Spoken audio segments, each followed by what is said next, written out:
For 40 years, we have lost manufacturing capacity. Workers have seen their wages stagnate. And some of the most critical things that we need, from the pharmaceuticals, the drugs that we give to our children, the antibiotics that we give to our kids, to the weapons that we actually need to fight a war, if God forbid we had to fight a war, we don't make enough of that stuff. And so President Trump ran explicitly on changing that. Yes, as the president mentioned, it caused a little bit of disruption in the market, but I actually think over the long term, workers are going to benefit, stocks are going to go up, American businesses are going to benefit as we reinvest and reindustrialize our country. Iran wants to deal with us, but they don't know how. They really don't know how. We had a meeting with them on Saturday. We have another meeting scheduled next Saturday. I said, that's a long time. You know, that's a long time. So I think they might be tapping us along. But Iran has to get rid of the concept of a nuclear weapon. They cannot have a nuclear weapon. He can't have a nuclear weapon. Nobody can have. We can't have anybody having nuclear weapons, you know. We can't have nuclear weapons. And I think they're tapping us along because we're so used to dealing with stupid people in this country. And I had Iran perfect. You had no attacks. You would have never had October 7th in Israel, the attack by Hamas. Because Iran was broke. They were stone cold broke when I was president. And I don't want to do it. I want them to be a rich, great nation. The only thing is, one thing, simple. It's really simple. They can't have a nuclear weapon.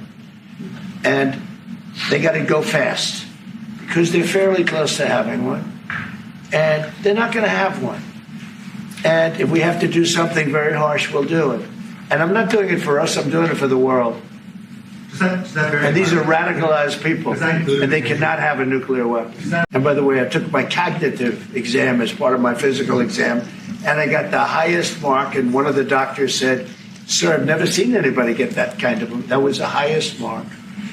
I hope you're happy with that, although they haven't been bugging me too much to take a cognitive. But I did do my physical, and it was released. I hope you're all happy with it. I noticed there's no question, so probably you are.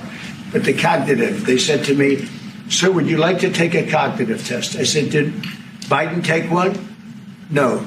Did anybody take one? No, not too many people took them. I said, what about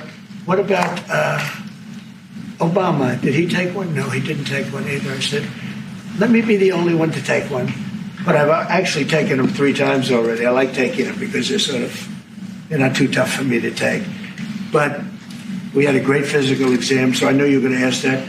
And the doctors, who are total professionals, Walter Reed Medical Center, they're great people.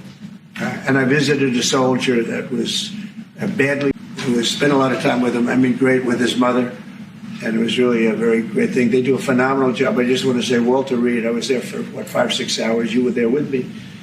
But I took a full physical, and it came out perfecto. So it's good. It means you've got me for a little longer.